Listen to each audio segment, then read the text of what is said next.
ഏവരെയും ഞെട്ടിക്കുന്ന ഒരു വാർത്തയാണ് സൂറത്തിൽ നിന്ന് ലഭിക്കുന്നത്. കുറച്ചു പേർക്ക് രസകരമായി തോന്നുമെങ്കിലും വളരെ ഗൗരവത്തോടെ കാണേണ്ട വാർത്തയാണിത്. 13 വയസ്സുള്ള വിദ്യാർത്ഥിയുമായി 23-കാരിയായ അധ്യാപിക ഒളിച്ചോടി എന്നതാണ് സംഭവം. ഇരുവരും ഒളിച്ചോടി 4 ദിവസത്തിന് ശേഷം പോലീസ് പിടിയിലാവുകയും ചെയ്തു. ഇതിൽ എന്താണ് ഞെട്ടാനുള്ളതെന്ന് നോക്കിയാൽ പിന്നീട് വരുന്ന റിപ്പോർട്ടുകളാണ്. വളരെ നാടകീയമായ സംഭവത്തിൽ അധ്യാപിക വിദ്യാർത്ഥിയുടെ കുഞ്ഞിനെ ഗർഭം ധരിച്ചിരിക്കുന്നു എന്നാണ് കണ്ടെത്തിയിരിക്കുന്നത്. അതേസമയം കൗമാരക്കാരനുമായുള്ള ബന്ധത്തിൽ നിന്നാണ് താൻ ഗർഭിണിയായതെന്നാണ് യുവതി സമ്മതിച്ചിരിക്കുന്നത്. ഈ വെളിപ്പെടുത്തലിനെ തുടർന്ന് പോലീസ് അധ്യാപികയ്ക്കെതിരെ പോക്സോ നിയമപ്രകാരം കേസെടുത്തു. വ്യാഴാഴ്ച കോടതിയിൽ ഹാജരാക്കിയ ഇവരെ റിമാൻഡ് ചെയ്യുകയും ചെയ്തു. ആദ്യം 11 വയസ്സുള്ള വിദ്യാർത്ഥിയുമായി അധ്യാപിക ഒളിച്ചോടിയെന്ന റിപ്പോർട്ടാണ് പോലീസിനെ ആശയക്കുഴപ്പത്തിലാക്കിയത്. എന്നാൽ പിന്നീട് കുട്ടിയുടെ യഥാർത്ഥ പ്രായം 13 ആണെന്ന് സ്ഥിരീകരിച്ചു. രാജസ്ഥാൻ ഗുജറാത്ത് അതിർത്തിക്ക് സമീപം ഷംലാജിയിൽ വെച്ചാണ് ഇവരെ പോലീസ് പിടികൂടി സൂറത്തിലേക്ക് തിരികെ കൊണ്ടുവന്നത്. തുടക്കത്തിൽ നടത്തിയ ചോദ്യം ചെയ്യലിൽ അധ്യാപികയുടെ ട്യൂഷൻ ക്ലാസുകളിൽ പങ്കെടുത്ത വിദ്യാർത്ഥിയും അധ്യാപികയും തമ്മിൽ അടുപ്പമുണ്ടായെന്നും തുടർന്നാണ് ഇരുവരും ഒരുമിച്ച് ഒളിച്ചോടാൻ തീരുമാനിച്ചതെന്നും വ്യക്തമാവുകയായിരുന്നു.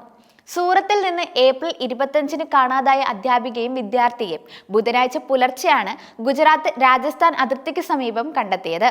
പ്രായപൂർത്തിയാകാത്ത ആൺകുട്ടിയുമായി അധ്യാപിക പലതവണ ലൈംഗിക ബന്ധത്തിൽ ഏർപ്പെട്ടതായി അന്വേഷണത്തിൽ തെളിഞ്ഞതോടെയാണ് പോലീസ് പോക്സോ നിയമം ചുമത്തിയത്. അതേസമയം ഒരു സ്ത്രീക്കെതിരെ ഈ നിയമം ചുമത്തുന്നത് അപൂർവമായിട്ടാണ്.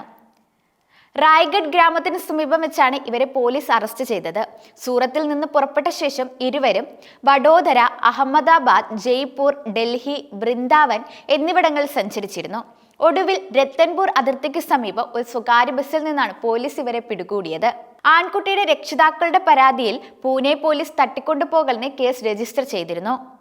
ഡെപ്യൂട്ടി പോലീസ് കമ്മീഷണർ പറയുന്നതനുസരിച്ച് സൂറത്ത് ബസ് ഡിപ്പോയിൽ നിന്ന് വെള്ളിയാഴ്ച വൈകുന്നേരം അധ്യാപികയും ആൺകുട്ടിയും അമർനേൽ വഡോദര ബസ്സിൽ യാത്ര തുടങ്ങി. വഡോദരയിലെ ഒരു ഗസ്റ്റ് ഹൗസിൽ താമസിച്ച ഇരുവരും അവിടെ വെച്ച് ശാരീരിക ബന്ധത്തിൽ ഏർപ്പെട്ടു. ഏപ്രിൽ 26-ന് അവർ അഹമ്മദാബാദിലേക്ക് പോയി.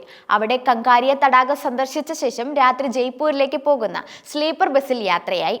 ജയ്പൂരിൽ ഹവാ മഹൽ ഉൾപ്പെടെയുള്ള വിനോദസഞ്ചാര കേന്ദ്രങ്ങൾ സന്ദർശിച്ച ശേഷം ഡൽഹിയിലേക്ക് പോയി. ഡൽഹിയിലെ മാർക്കറ്റുകൾ സന്ദർശിച്ച ശേഷം വൃന്ദാവനിലേക്ക് പോയി. അവിടെ പ്രേം മന്ദിരം, വാട്ടർ പാർക്ക് സന്ദർശിച്ചു. പിന്നീട് ജയ്പൂരിലേക്ക് മടങ്ങി ചൊവ്വാഴ്ച വൈകുന്നേരം അഹമ്മദാബാദിലേക്ക് ബസ് കയറി. പോലീസ് പോക്സോ നിയമത്തിലെ വിവിധ വകുപ്പുകൾ, അതായത് ബലാത്സംഗം, ലൈംഗികാതിക്രമത്തിനുള്ള ശിക്ഷ, കുട്ടിയെ ലൈംഗികമായി പീഡിപ്പിക്കൽ കൂടാതെ തെറ്റായ തടങ്കലിൽ വെച്ചതിനുള്ള വകുപ്പുമാണ് അധ്യാപികയ്ക്കെതിരെ ചുമത്തിയിരിക്കുന്നത്. അധ്യാപിക പർവത് പാട്ടിയയിലെ ഒരു അപ്പാർട്ട്മെന്റിന്റെ 3-ാം നിലയിലും ആൺകുട്ടിയുടെ കുടുംബം 2-ാം നിലയിലുമാണ് താമസിച്ചിരുന്നത്. ആൺകുട്ടിയുടെ കുടുംബം രാജസ്ഥാനിൽ നിന്നുള്ളവരും അധ്യാപിക മെഹ്സാന സ്വദേശിയുമാണ്. കഴിഞ്ഞ 3 വർഷമായി അവർ ആൺകുട്ടിക്ക് ട്യൂഷൻ നൽകി വരികയായിരുന്നു.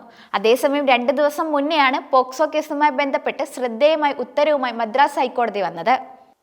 വിവാഹം പോക്സോ കേസിൽ പരിഹാരമല്ലെന്നും കൂടാതെ പോക്സോ കേസ് സമൂഹത്തിനെതിരെയുള്ള കുറ്റമാണെന്നും മദ്രാസ് ഹൈക്കോടതി വ്യക്തമാക്കിയിരുന്നു. ഇരയെ വിവാഹം കഴിച്ചുവെന്ന പേരിൽ പ്രതിയെ വെറുതെ വിട്ടാൽ നിയമത്തിന്റെ ലക്ഷ്യം തന്നെ പരാജയപ്പെടുമെന്നും മദ്രാസ് ഹൈക്കോടതി നിരീക്ഷിച്ചു. ഈ ബന്ധത്തിൽ പരസ്പര സമ്മതത്തോടെയുള്ള ബന്ധമെന്ന വാദം നിലനിൽക്കില്ല എന്നും ഹൈക്കോടതി വ്യക്തമാക്കിയിരുന്നു. പ്രായപൂർത്തിയാകാത്ത അതിജീവിതയുമായി പ്രതി പ്രണയത്തിലും തുടർന്ന് വിവാഹത്തിലും എത്തിയാലും കുറ്റം നിലനിൽക്കുമെന്നും പരസ്പര സമ്മതത്തോടെയുള്ള ബന്ധമെന്ന വാദം നിലനിൽക്കില്ല എന്നുമാണ് മദ്രാസ് ഹൈക്കോടതിയുടെ ഉത്തരവ്. പോക്സോ കേസിൽ നിന്ന് 22 വയസ്സുകാരനായ പ്രതിയെ കുറ്റവിമുക്തനാക്കിയ വിധിയും ഹൈക്കോടതി റദ്ദാക്കുന്നതിനിടയിലായിരുന്നു ഈ ഒരു ഉത്തരവ്. അതിജീവിത ഇപ്പോൾ ഗർഭിണിയാണെന്നത് കണക്കിലെടുത്ത് ഏറ്റവും കുറഞ്ഞ ശിക്ഷയായ 10 വർഷം തടവും 1000 രൂപ പിഴയുമാണ് പ്രതിയായ 22-കാരന് കോടതി വിധിച്ചത്. നീലഗിരി ജില്ലയിലെ വെല്ലിംഗ്ടൺ പോലീസ് സമർപ്പിച്ച അപ്പീലിലാണ് മദ്രാസ് ഹൈക്കോടതിയുടെ ഉത്തരവ്. ഊട്ടി സ്വദേശിയായ യുവാവിനെ വെറുതെ വിട്ട നീലഗിരി കോടതി ഉത്തരവ് റദ്ദാക്കിക്കൊണ്ടാണ് നിർണായക നിരീക്ഷണം. യുവാവിന് 10 വർഷം തടവും 1000 രൂപ പിഴയും ഹൈക്കോടതി വിധിച്ചു. 17-കാരിയെ യുവാവ് തട്ടിക്കൊണ്ടുപോയി പീഡിപ്പിച്ചു എന്നായിരുന്നു കേസ്. എന്നാൽ അയൽക്കാരായ തങ്ങൾ പ്രണയത്തിലായിരുന്നുവെന്നും മറ്റൊരു വിവാഹം നിശ്ചയിച്ചപ്പോൾ പെൺകുട്ടി തന്നോടൊപ്പം വന്നതാണെന്ന് യുവാവ് വാദിച്ചു. വിചാരണാ നടപടികൾ പുരോഗമിക്കുന്നതിനിടെ ഇരുവരും വിവാഹിതരായെന്ന് കോടതി അറിയിക്കുകയായിരുന്നു. ഇഷ്ടമില്ലാത്ത വിവാഹത്തിന് വീട്ടുകാർ നിർബന്ധിച്ചെങ്കിൽ അധികൃതരെ അറിയിക്കുകയായിരുന്നു വേണ്ടതെന്നും പെൺകുട്ടിയെ നിയമപ്രകാരം സംരക്ഷിക്കാനല്ല യുവാവ് ശ്രമിച്ചതെന്നും കണ്ടെത്തിയാണ് നീലഗിരി കോടതി ഉത്തരവ് റദ്ദാക്കി ഹൈക്കോടതി ശിക്ഷ വിധിച്ചത്.